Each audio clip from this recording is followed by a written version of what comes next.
Once upon a time in the mid-'80s, two high school friends decided they wanted to be in the music business. So they started working with local bands. There weren't many places for unknown bands to play in northern New Jersey at that time, so they rented out local halls and had parties. Lots of parties. It wasn't long before they built up a steady following in the area. At a Christmas party in 1990, one of the guests remarked that they should think about giving something back to the community. A couple of years and a dozen parties later, they put together the first Snowball and donated all profits to a local American Legion that hosted a holiday party for underprivileged children. The next year, they requested guests to bring unwrapped toys. The response was overwhelming, so they decided to do another one the following year, which was even more successful. So much so that they split up the toys between the Legionnaires and the local PBA, who also collected toys for needy children. Each year, the event became more professional. They hired a soubrettes cart and found volunteers to bartend. They solicited donations from local businesses and gave out door prizes. They almost looked like they knew what they were doing. They soon moved to a bigger venue and sent out press releases in advance. They brought in professional stages and lights and fog machines. The hard work paid off, as each year the amount of toys donated continued to grow along with the crowds. It got to the point where it became too much work for a few guys who now had real jobs and their volunteer friends who were growing up and starting families. In order to continue, they had to scale down, so they arranged to have a local bar host the event on a Sunday afternoon, when most people have free time.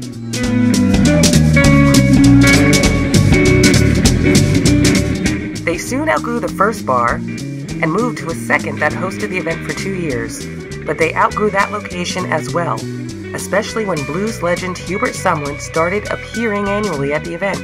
An iconic guitarist that influenced rock legends like Eric Clapton, Keith Richards, Jimi Hendrix, and Stevie Ray Vaughan, people flocked from all over the tri-state area to see Hubert. By this time, the producers had formed a relationship with the United Jersey Blues Network, a not-for-profit musicians group, as well as the Paterson Firefighters Association, who not only collected toys, they personally distributed them. With the toy angle covered, the promoters decided to add another dimension. If people showed up without a toy, they were asked to make a cash donation, which in turn was presented to a different charity organization each year. Over the years, the crowd evolved from a group of local friends into an eclectic mix of young and middle-aged, hippies and hipsters, bikers and businessmen, all gathered to celebrate the holidays while contributing to a good cause. Somewhere along the line, the promoters upgraded from hot dogs to catered meals for their guests, courtesy of the Paterson Fire Officers Association. By staging the event at local clubs, they were able to turn their attention to the show and the collection effort, since they did not have to worry about setting up the bar. The turnouts continued to increase, but the promoters knew they had to do something to bring in more toys. So they approached a number of toy companies and were successful in getting some to donate. With the help of their friends, they also arranged for toy drives in preschools and local places of business. Once again, the community response exceeded their expectations. At the suggestion of one of the owners of the Lakeside Pub, an up-and-coming teenage band opened the show, bringing a new demographic to the crowd.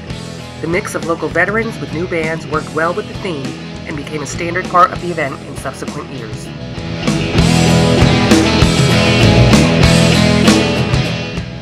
In 2012, the event was moved again, this time to a banquet hall with a dance floor and full stage. With 4 bands, a DJ broadcasting live to the web, and a turnout of over 450 people throughout the day, the Snowball once again affirmed its drawing power as a holiday event that many look forward to, for both the people giving the gifts and the deserving kids that receive. To date, the Snowball events have collected approximately $36,000 worth of toys and donated over $8,500 to various charities. Besides the promoters and the firemen, literally an army of people over the years have helped to make this event a local tradition. It would be impossible to name everyone who has contributed to its success, but we wanted to call out at least those that were involved with promotion and production. Our apologies in advance to anyone that may have inadvertently been left off this list.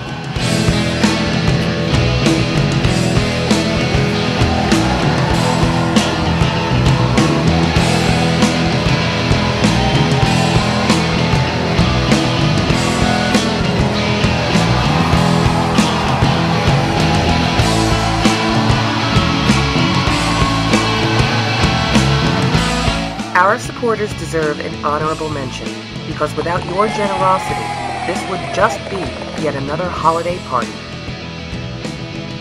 No retrospective would be complete without acknowledging those contributors that are no longer with us.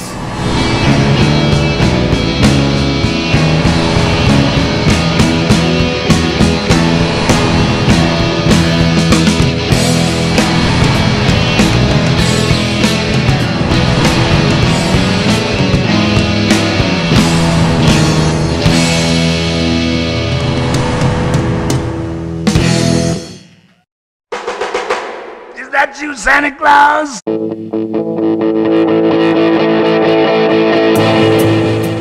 Mark your calendars for Sunday, December 15th. The next Snowball will be here before you know it, and you don't want to miss it.